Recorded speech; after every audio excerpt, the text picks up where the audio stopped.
right, good morning, everyone, and thank you for being here in the village of Buchanan at Indian Point Energy Center.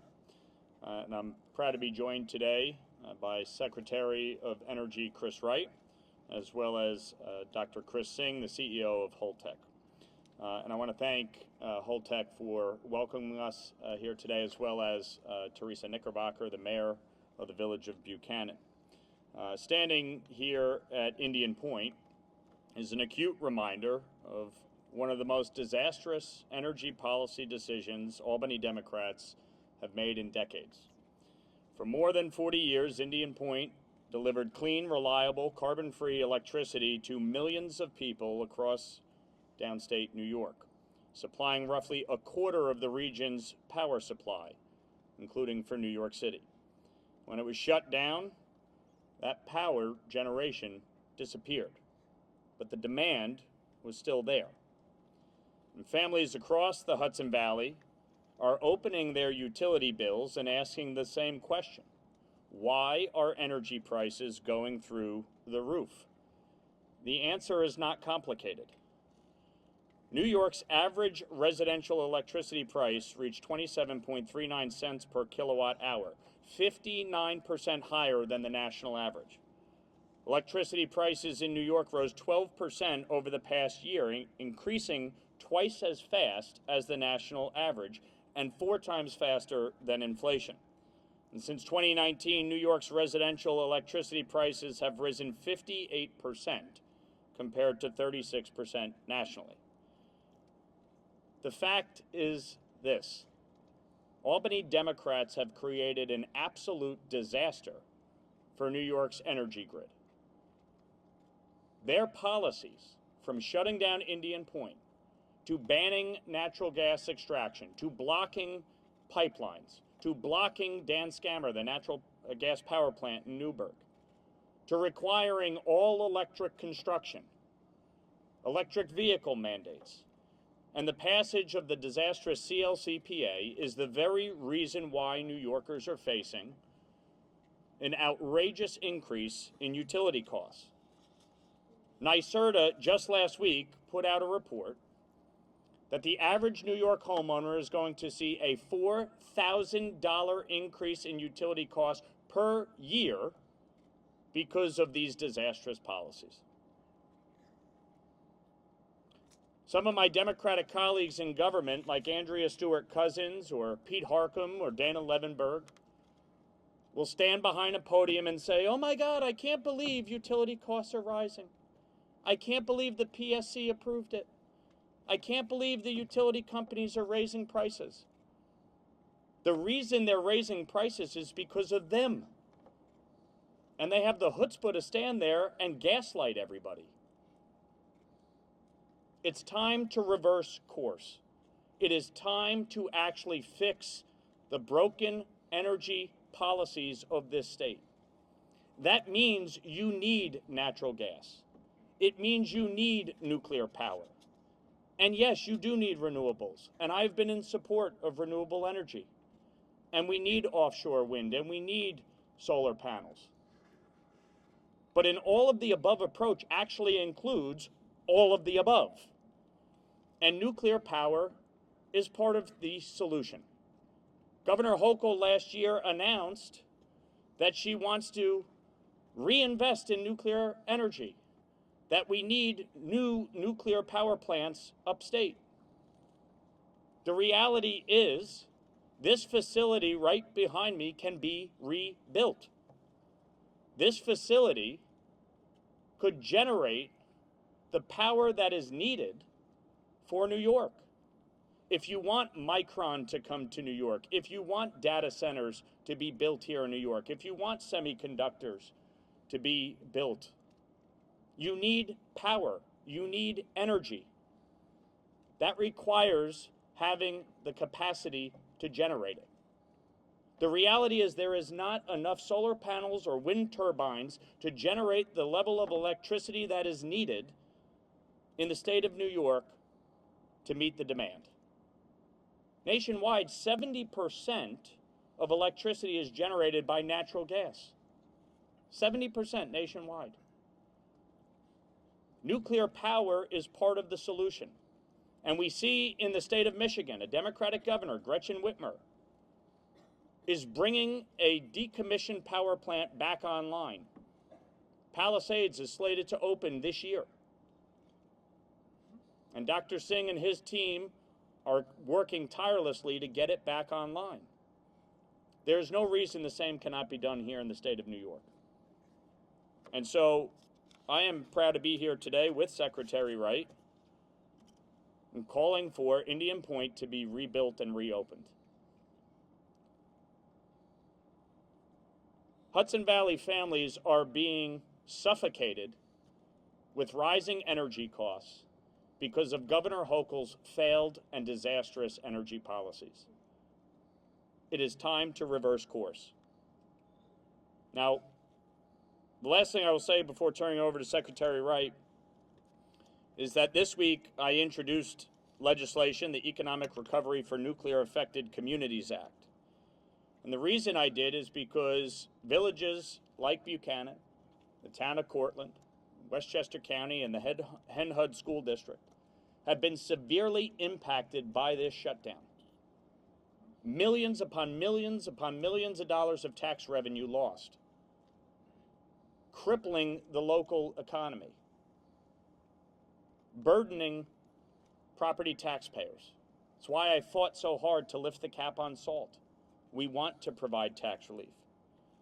But this legislation would help positively affect communities like Buchanan that did their part to power New York for decades. But after the plant was closed by Andrew Cuomo, with no plan in place for the lost jobs, the lost tax revenue, and the nuclear waste that is stored on site, this legislation will provide financial relief to these communities. It will create tax incentives to attract new residents and businesses, and it will support redevelopment of former nuclear sites. To me, we have to focus on this issue comprehensively. And so long as the governor is standing in the way of redeveloping this site and rebuilding this nuclear power plant, these communities need support. But I know that the village of Buchanan and the taxpayers in this community and the ratepayers across the Hudson Valley want one thing. They want cheap, clean, reliable energy. And the best way to do that is to rebuild and reopen this plant.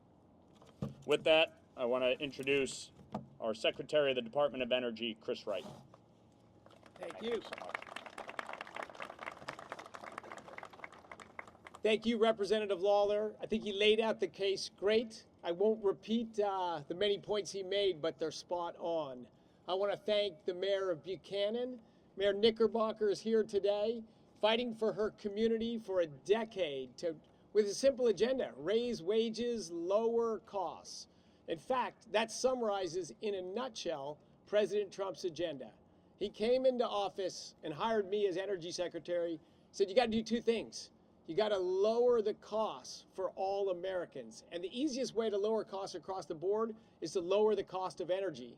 And if you do that, everyone will want to invest and build factories and expand their businesses in the United States, because business and capital investment goes to where there's low cost, affordable energy. And by creating more jobs, you're going to push up wages.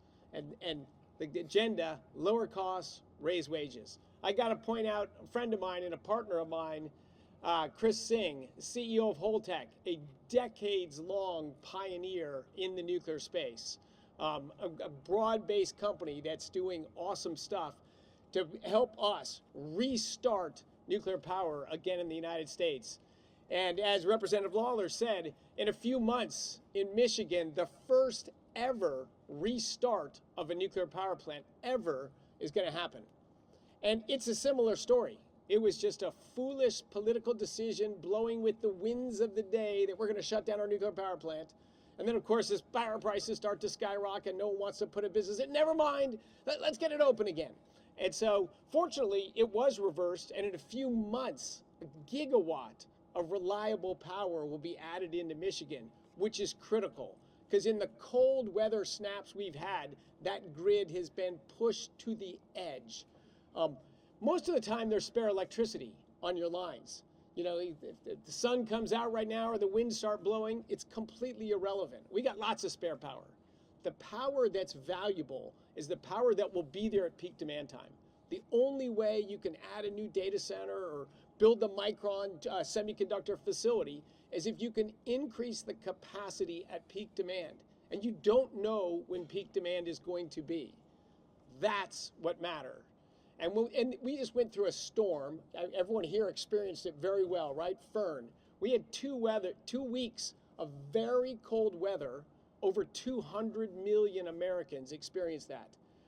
The largest source of electricity in the United States by far is natural gas. The largest source of home heating in the United States is natural gas. So when it gets cold, that's your marker of how cold and how many people did it affect. We had the largest ever 1-week withdrawal from natural gas during that tropical storm Fern. We got to the edge. And what delivered at that time? Now you have increased demand for electricity. You got to produce more than you typically produce. Natural gas provided electricity rose almost 50% in the peak of the storm. And of course, it heated all the homes it was connected to. Coal power rose 24% at the peak of that power. Nuclear power was flat and rock steady, no interruption. Doesn't matter the weather, doesn't matter the condition. Nuclear power is there, rain, shine, under any conditions, and for 60 years right on this location. And with a little bit of common sense and a rebuilding effort, 60 more years of 2.2+ gigawatts of power can be right here. But in that storm, what happened with wind power? Wind power declined 40% on average at peak demand time. That is normal. Peak demand is a cold, high-pressure system. The air's not moving, it's really cold. And solar power, completely irrelevant as it is in northern states in the winter. You get a lot of solar power in the summer, you don't get any in the winter, or any meaningful amount. New England is the classic example. At those hours of peak demand time, that's what defines what businesses you can have in your grid, what the costs of your grid are. That's what defines everything, is what happened at peak demand. At peak demand time, the 6 states of New England, wind, solar, and batteries delivered 2% of total electricity, 2%. We got 50% more, 3 percentage points, from burning trash and wood. Oil was the #1 source of electricity in New England at the peak demand in Tropical Storm Fern. The rest of the country used to burn oil to produce electricity when my mom was in high school. We've gone to cheaper, much cheaper, cleaner, easier to use sources than oil. But why do they burn so much oil on Long Island for electricity generation? Why do they burn so much oil in New England for electricity direction? Just foolish. I mean, honestly, there's no way to describe them. Foolish energy choices. Thinking that standing in the way of pipelines is somehow fighting climate change or doing something environmentally positive. It doesn't do that at all. When you burn oil, it's not only greater greenhouse gas emissions, it's greater pollutants. You can see it in the air quality. We have fought the Trump administration since we arrived in office to bring common sense back to energy. That common sense, the nexus of foolishness and the lack of common sense in energy policy is right here in New York State and in a similarly foolish energy state of California, where I lived for a long time. And as you can see in these plots, that's electricity prices where red is low and blue is high, and you can see the gradations in the colors. That's just numbers. That's just electricity costs. But it looks a lot like a political map, which is why we made the colors red and blue. It's not bad luck. It's not where you're located. It is choice to make electricity expensive, or choice to make electricity low cost and effective. The blue states, on average, have 50% higher electricity prices. A champion like California, they're twice the national average, and they're doing everything they can to drive it higher. Sadly, New York State is on the same trajectory. This should not be. Why should we impoverish New Yorkers by making them continually pay up for their energy costs? And no business is going to come into a state that has expensive energy today and policies guaranteed to make it more expensive in the future. Those businesses are going to go somewhere else. That's just wrong. That's wrong for New Yorkers. That's wrong for New Englanders. President Trump and my service, it's for all 50 states. It's for all Americans. I don't care what the politics are in the state. My job, my passion, is to bring low-cost, reliable energy to every American. And that choice, and the delivery of that mission is not difficult. It is politics that's in the way, not a shortage of energy sources of any kind.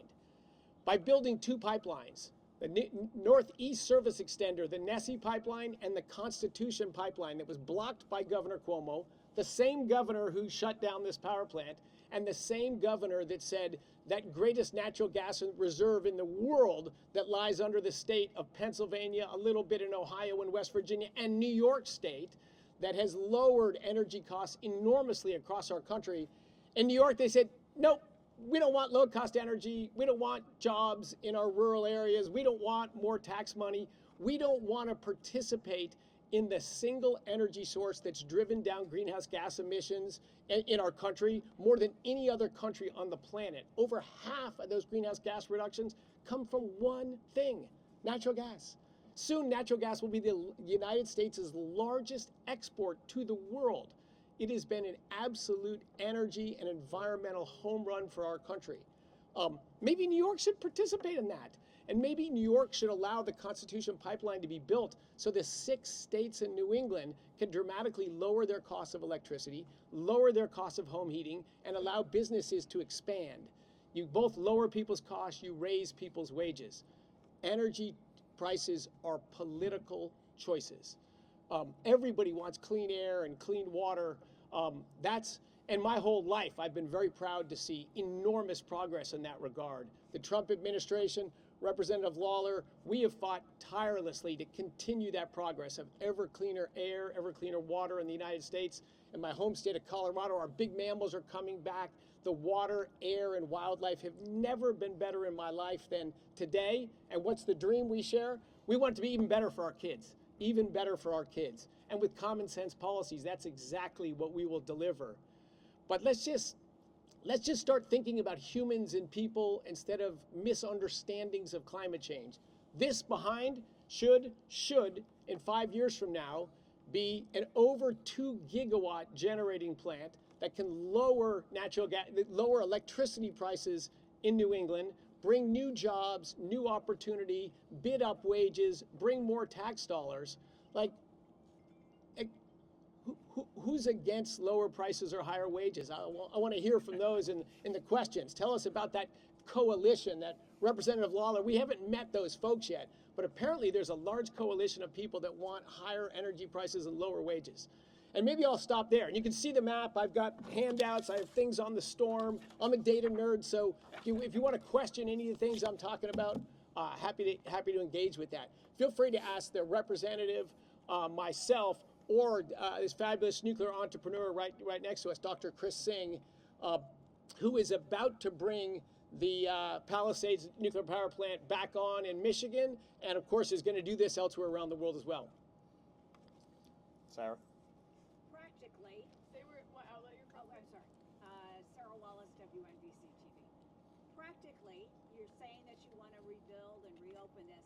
How practically is that going to happen? Oh, look, looking at just sort of estimates from what we know now, this could be done much faster than a new plant, and maybe at less than half the cost. So is this financeable to do it?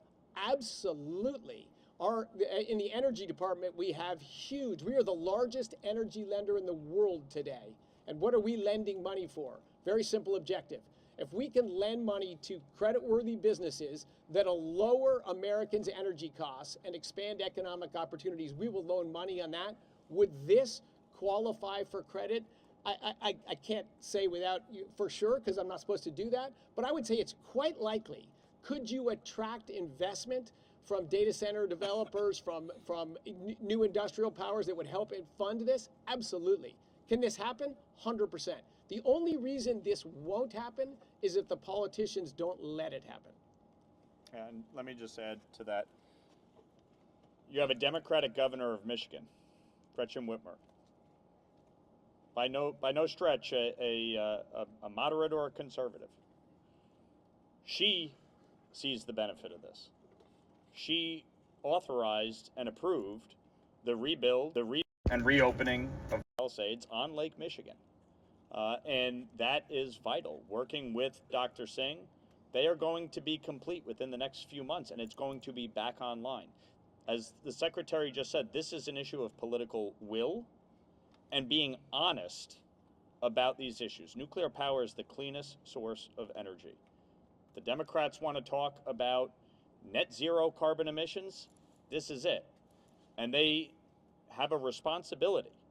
If they are serious about bringing down costs that they drove up, they have a responsibility to work with the administration, work with the local government to bring this back online.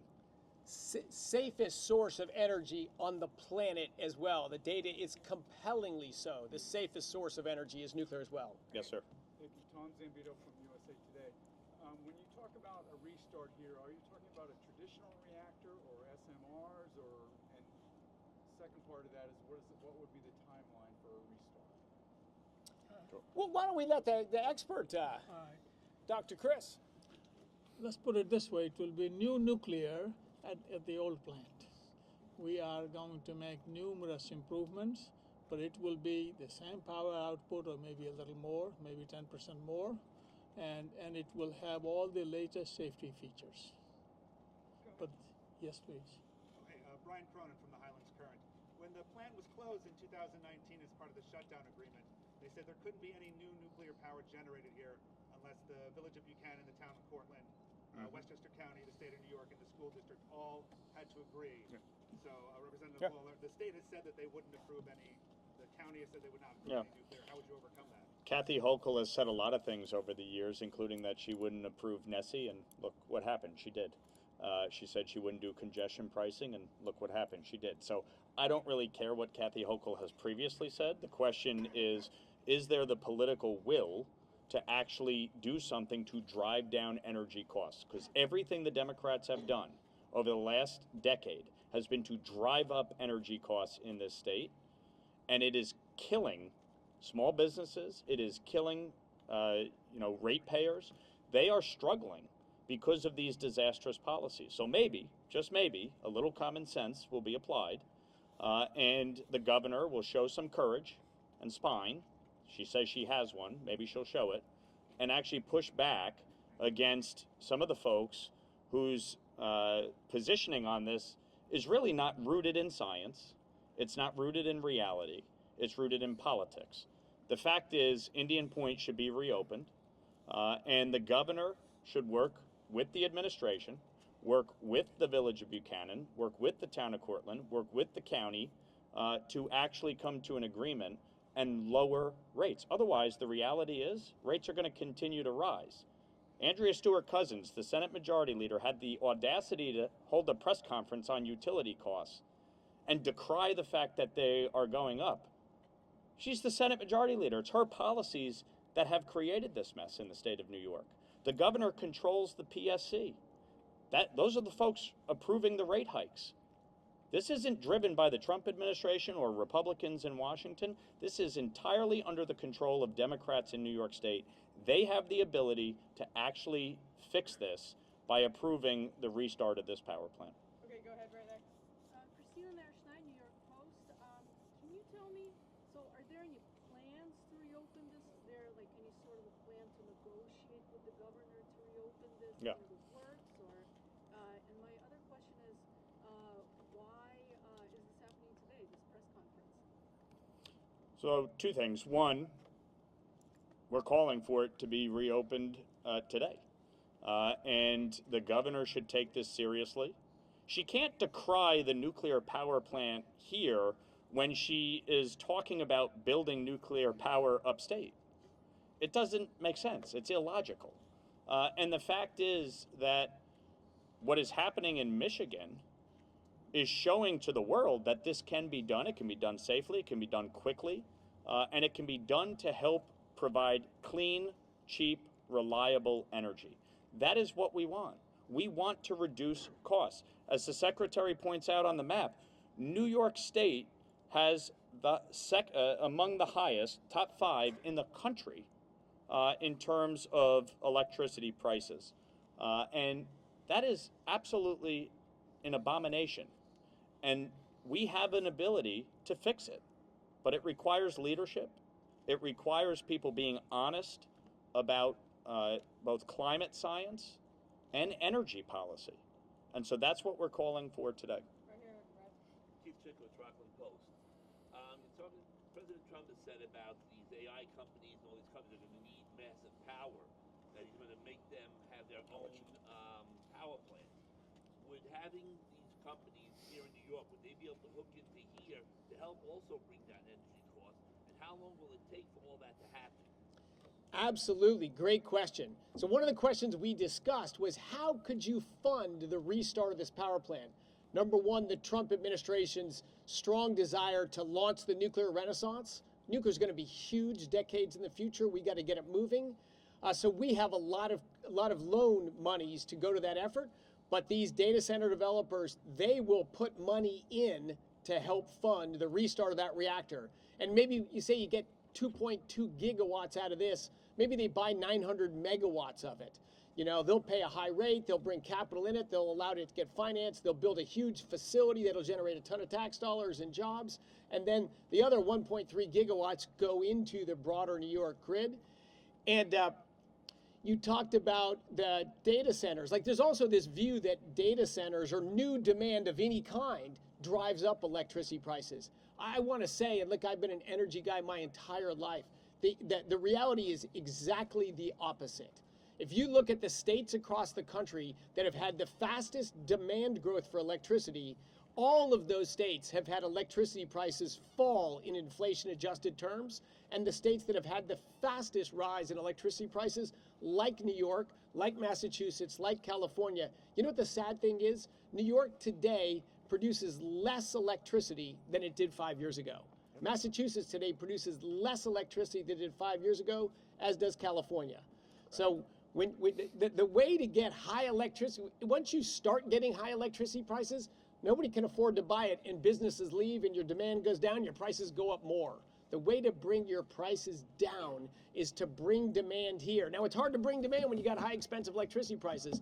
So New York leaders have to present a plan that we're going to work with you to develop new assets, and we're going to drive down energy. We need your help, you new business coming in. But our new plan, we've changed our mind, and we're going to drive down energy prices. That is a choice the leadership of New York could make, and they could implement it. But they have to choose to do it. And how long will all that take to get it started up and get the business people in and get the power going? How fast will that bring our rates down?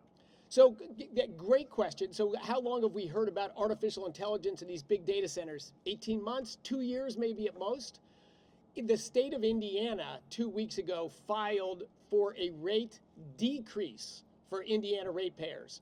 The state of Georgia filed a 3-year freezing of the rates. So in inflation-adjusted terms, a slow decline. The state of Alabama, a 3-year freezing of rates.